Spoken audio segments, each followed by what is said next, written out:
The game is deep into development, and the executives walk into the room. They point to the calendar, circle a date in red ink, yell out the word synergy to attract mates or something, and that's that. What could have been great becomes, we'll fix it in a patch. Hi folks, it's Falcon, and today on Gameranx, 10 games that got messed up because of a deadline. Starting off with number 10, it's Final Fantasy 15. Ever since it launched back in 2016, fans have been endlessly speculating about how Final Fantasy 15 eventually became that. I mean, you know what Final Fantasy 15 is. That game was in development for over 10 years in one form or another. Originally, it was a Final Fantasy 13 spin-off, and then it became a mainline Final Fantasy game, and for a while, it was going to be a trilogy that they were working on simultaneously before Square Enix came in and said, stop. You got all these random assets, guys. Just make a game out of them. I don't want to say that what Square Enix did was smart or correct or good or anything. The final product is clearly a mess. It's a hodgepodge of concepts and story threads that don't connect. It's a miracle it's not a disaster.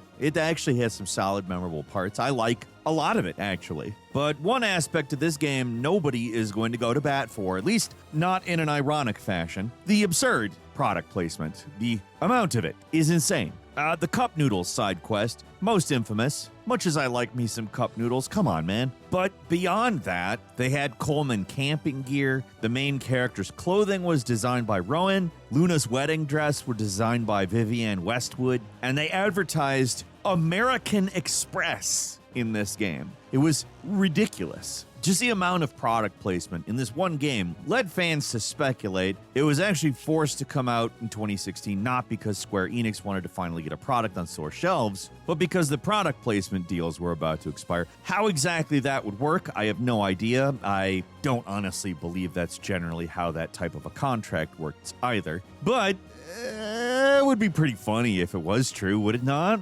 The most likely explanation is the game was in development hell for the better part of a decade, so eventually Square Enix got tired of waiting. But it's funny to imagine the real reason was not troubled development or a scattered consolidation of nonsense, but in fact, because Cup Noodle or American Express were like, nah, I don't think that we can wait any longer for you to put our brand in front of millions of people. Like, really, they stand to benefit whenever that happens, so, I don't know, it's hard for me to believe this is the reason. But I really wish I could find something, anything corroborating those claims, because that'd maybe be the funniest version of rushing a game I've ever heard of. But we're coming up with nothing. Honestly, if you have any idea where this rumor came from, drop us a line in the comments, because it's got to come from somewhere, right? I know it's probably just pure fan speculation, but I want it to be true. While you're kicking around down there in the comments, why not hit the subscribe button? Surprisingly few people site-wide subscribe to the content they watch. Gameranx is no different, and therefore we have to ask. It helps us a lot in creating stuff, and we hope it helps you see some stuff you want to see. So thanks a whole lot for pressing subscribe. Let's get back to it. At number 9, it's Aliens Colonial Marines. They had to release this game before the rights expired. This is more rumors and speculation. One thing we came to discover putting this list together is that developers and publishers are really tight-lipped about why games get released when they do. Stuff like licensing deals and development timelines are only explained in the most broad way possible, so fans and people interested in the behind the scenes about what goes on with games usually just forced to speculate. Overall, we know why Aliens Colonial Marines sucks. Like, right? The general mismanagement of the property is well known, but what we don't know for certain is exactly why the game came out when it did. We know Sega acquired the rights to the Alien franchise in 2006, the same year they made a deal with Gearbox to develop a game. 7 years of chaotic development later, the game finally released in February of 2013 to abysmal reviews. It was dull, it was ugly, it was nothing at the game that they'd confidently shown off years ago.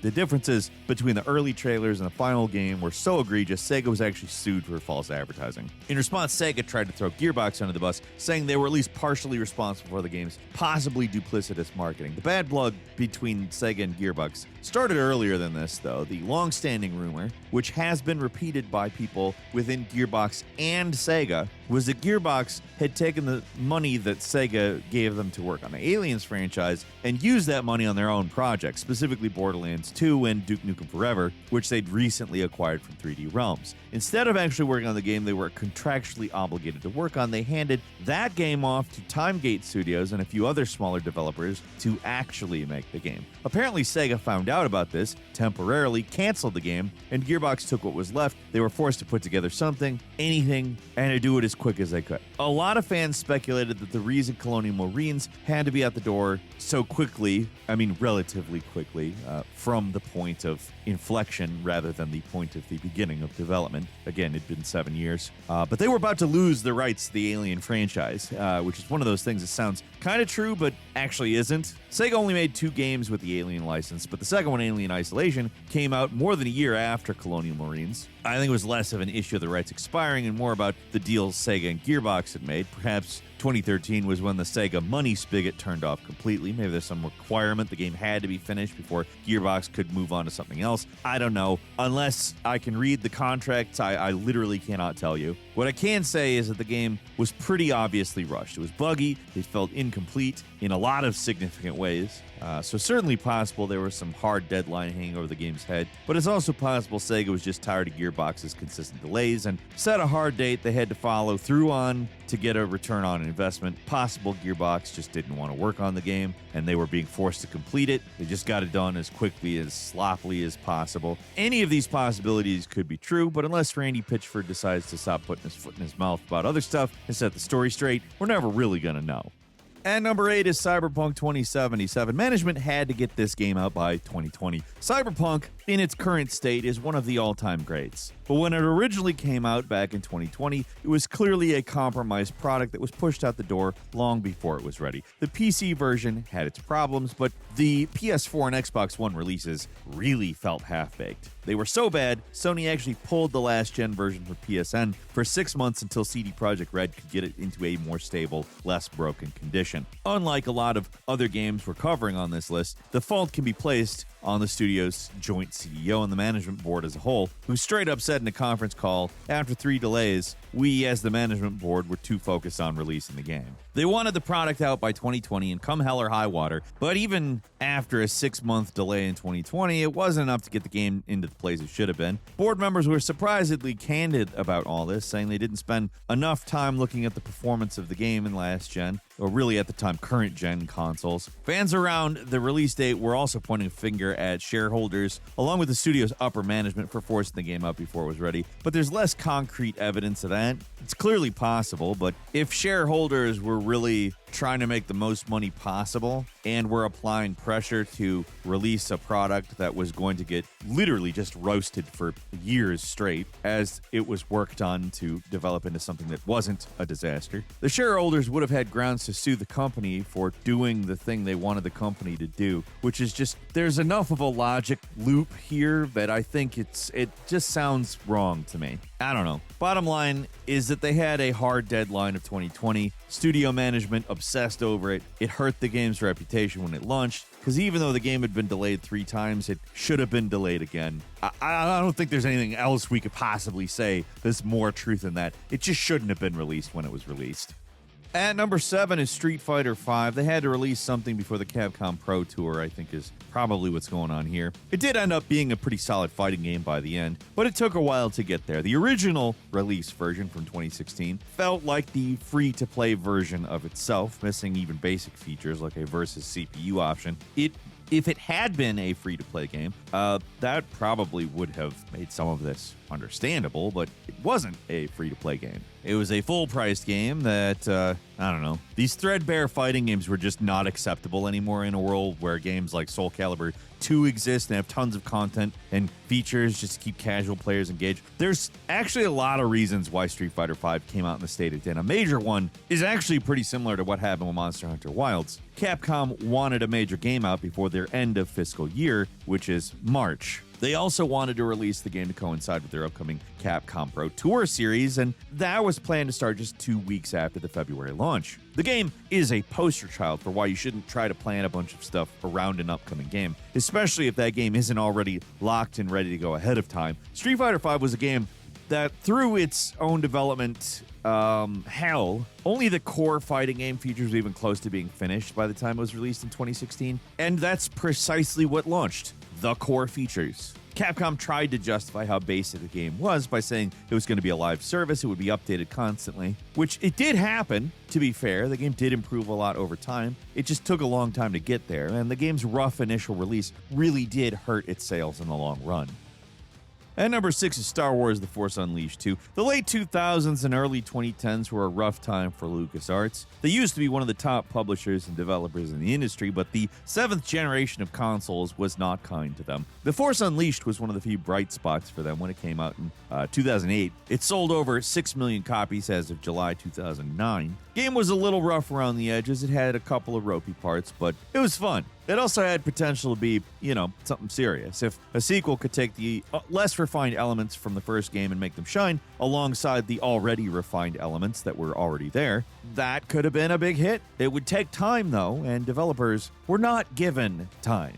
Reportedly, Force Unleashed 2 was made in just around 9 months. LucasArts was in a bad place in 2010, and they were so desperate for some kind of hit, they fast-tracked this game to get it out as quickly as possible, simply to capitalize on the first game's success, rather than building on what they had. This approach forced developers to scramble and put together whatever they could, and all that mattered was that it kind of worked. There wasn't room for innovation or expanding the story. They just had to do the most basic thing possible and hope and pray that there were no major issues that popped up during development. And surprise, surprise, the final product was underwhelming. It's about half as long as the original, fewer enemies, fewer bosses, fewer locations. Basically, everything fans would want in a sequel was not there. It's just like a lesser version of the first game. I'm not going to lie and say that, nothing was fun about it. I like the second game, but doesn't mean that it was satisfying or did what it needed to do. I mean, I like coffee with artificial sweetener in it, but it doesn't do what sugar does it? The release of this game was a desperate Hail Mary to save LucasArts, but it didn't. Studio was basically undead by 2011, and by 2012 they got bought out by Disney along with the rest of the Star Wars Lucas Empire, and it didn't even matter. The studio was doomed whether The Force Unleashed 2 got rushed out or not, but that didn't stop management from forcing the teams to work on the game like crunch, get it out like crazy and hell. Here's the thing. If they had put in the time, maybe 2 years, and released the game in 2012 just before getting bought out by Disney, and had a hit game with incredible reviews on the books just as that was happening, could they have survived? It's certainly more possible than in the scenario that happened, at least. At number 5 is Star Fox Adventures, another one of those entries where there isn't a lot of fire, but there's a whole lot of smoke. Star Fox Adventures released for the GameCube September 23rd, 2002 in North America, literally one day before it was announced that Rare was acquired by Microsoft for $375 million.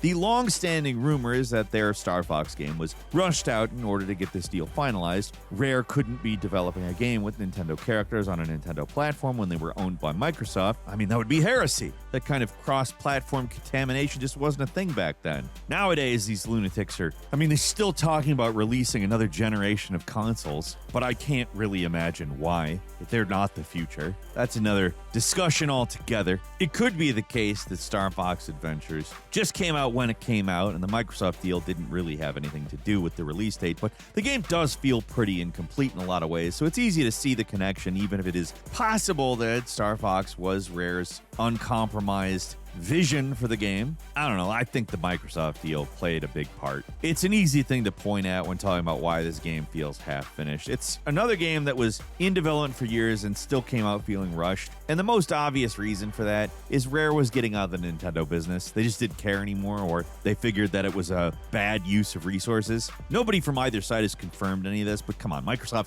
announced the purchase a day after the game came out. What are you supposed to think here? At number 4 is Tony Hawk Pro Skater 5. Skate fans were desperate for just about anything back in 2015, but Pro Skater 5 was so insultingly bad that even the most desperate extreme sports fan wanted nothing to do with it. The game is a fucking disaster, honestly. You have to curse. This thing was so buggy and incomplete, it was an online-focused mess with graphics that looked slightly upscaled from a PlayStation 2 game. I mean, Silent Hill 3. If you looked at Silent Hill 3 and Tony Hawk's Pro Skater 5 side by side, there's no controversy in saying they look like they're from the same console generation. And arguably, Silent Hill 3 has better graphics because it at least has art direction. I mean, with games like Tony Hawk Ride and Tony Hawk Pro Skater HD coming from Robomoto, it's not a surprise Tony Hawk 5 sucked. Activision had been lowering the budgets for each new game, so it's not surprising that 5 ended up being bad at all. But there actually is another reason for the game's poor quality. It's pretty possible that the game was rushed out because Tony Hawk's contract with Activision was going to end in 2015. Again, we don't have a full confirmation, but this one is at least not entirely fan speculation. Back in 2002, Activision put out a press release saying they'd extended their contract with the Birdman through 2015, so it's likely they had to release Pro Skater 5 before the end of 2015, because that's probably when it was going to end, unless there had been some kind of negotiations prior, which it's hard to believe that there was. It's not completely certain, like I said. It's possible Activision may have quietly extended their deal, but it explains why the game came out in the abysmal state it did. It was meant for the next big mainline entry in the series, modern-day reinvention, and it was a buggy and clearly unfinished disaster. It was hard to believe Activision would just burn down its franchise for no reason, so the contract expiring in 2015 at least kind of makes sense. It's fairly reasonable to say this is why, though. In 2017, Tony Hawk mentioned somewhere that he was in talks to continue the franchise, which would mean he was in talks over the contract. So to me, it just seems like there was a serious deadline hanging over this one that didn't just ruin the game, it about ruined the entire franchise. Thankfully, we have what we have now. And I wonder if somebody can take what's there in Tony Hawk 5 and make it into a decent game, or if they want to just pretend it didn't exist and release a new Tony Hawk 5. I don't care one way or the other, honestly. I'm happy we've got 1 and 2 and 3 and 4.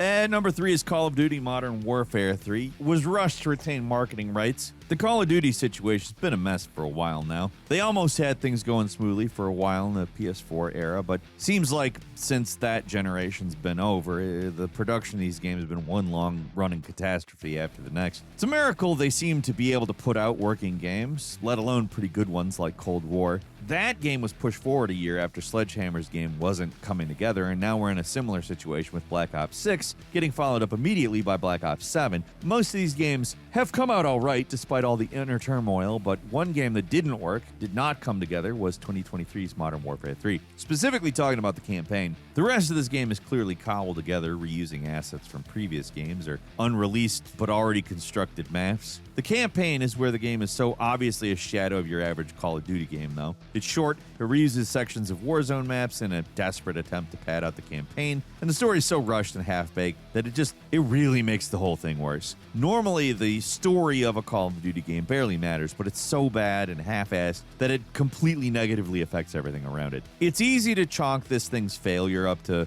the yearly release schedule, but there's a little more to it. At least for a while, there wouldn't be a Modern Warfare 3. Originally, we were going to skip a year and continue supporting Modern Warfare 2 throughout 2023. The original plan was an add-on campaign with new maps, new modes, but there wouldn't be a Modern Warfare 3. Then Microsoft acquired Activision in a landmark deal, and suddenly things changed because Activision had an advertising agreement with Sony that didn't run for so many years but had so many games, and basically they had to release a mainline Call of Duty in 2023 to wrap up their deal so that Microsoft could take over the marketing of Call of Duty going forward. If they had skipped a year, the marketing would still be in Sony's hands. Maybe that doesn't sound like a big deal now, but back in 2023, Xbox was at least toying with the idea of using this as a means to leverage console exclusives. Call of Duty was a possibility. It may not have come out on Sony consoles, but that's not what shook out. But it does make sense they wanted marketing for their most lucrative franchise to go in-house, and that's exactly what happened.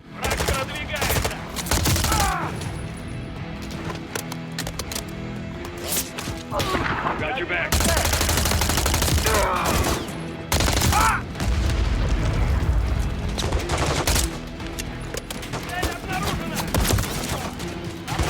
Got more debris in your area. Look around. Roger that. And number 2 is 007 Legends. We've made it this far into the list, and only now is there a proper movie tie-in game. There's so many games that were cut up, rushed, and slapped together because they had to come out at the same time as a movie. And while that practice was mostly gone by the 7th generation, there's still the occasional game trying to follow these ways. Meant to be released alongside Skyfall, 007 Legends was a game with a fun concept, but a botched execution. Even Eurocom, who are more than capable of putting out a pretty good game under a tight deadline, were unable to save this one. The entire reason this game was coming out as a tie-in to the most recent James Bond movie wasn't even addressed in the game. Like, the game didn't include any of the planned Skyfall content until after the movie came out. They had to put the Skyfall stuff as a DLC bonus. It was supposed to be the actual final part of the game, but that never happened. The game also only managed to be available for only a year or so. It was released in 2012 in December and pulled from all digital storefronts in January 2013. A little over a year.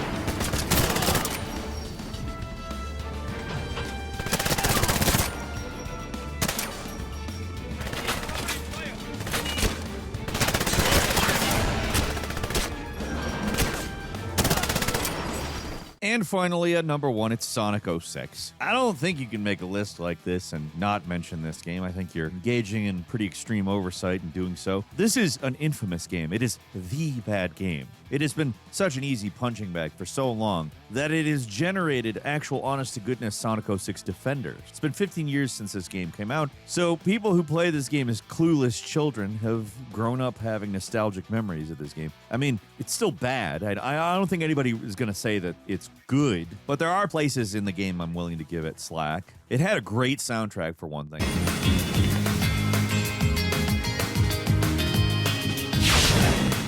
It's impressive that the game managed to come out at all, given how rushed the development of this game really was. For whatever reason, Sega absolutely had to get this game out by the 2006 holiday season. Not because they wanted to get that sweet Christmas gift bump, but actually because they wanted to get the game out with the 15th anniversary of Sonic 1. That's why the game is officially just called Sonic the Hedgehog. It's a big reboot that brings the series into the next generation. To their credit, it was an ambitious game, just far too ambitious given the time and manpower they had assigned to work on it. Basically, everything came out wrong, and I don't think anybody's going to argue with that, but I can at least appreciate what they were trying to do. There was just no way they were going to pull it off in around a year, though. The game began development right after Shadow the Hedgehog came out November 15, 2005, so that's less than a year for their big reboot game that was meant to completely reinvent the franchise. Even as far back as 2006, games generally took like 2 years or so to get made. The added fidelity of the Xbox 360 and PlayStation 3 and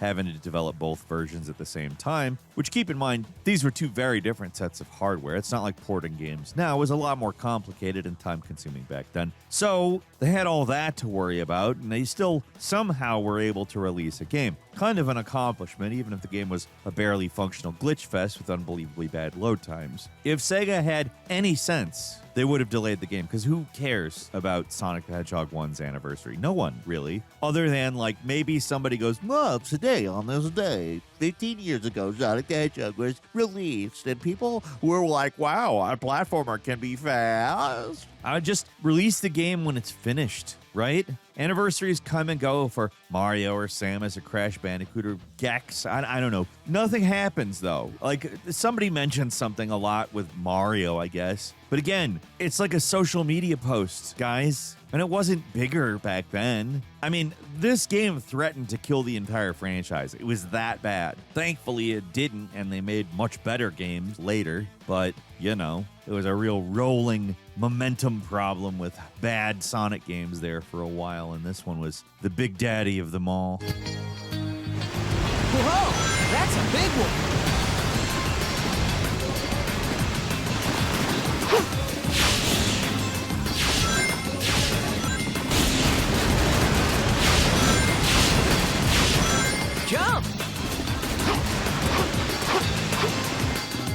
That's all I got for you today. Leave us a comment. Let us know what you think. If you like this video, click like. If you're not subscribed, now's a great time to do so. We upload brand new videos every day of the week. Best way to see them first is, of course, a subscription. So click subscribe. Don't forget to enable notifications. And as always, thank you very much for watching this video. I'm Falcon. We'll see you next time right here on Gameranx.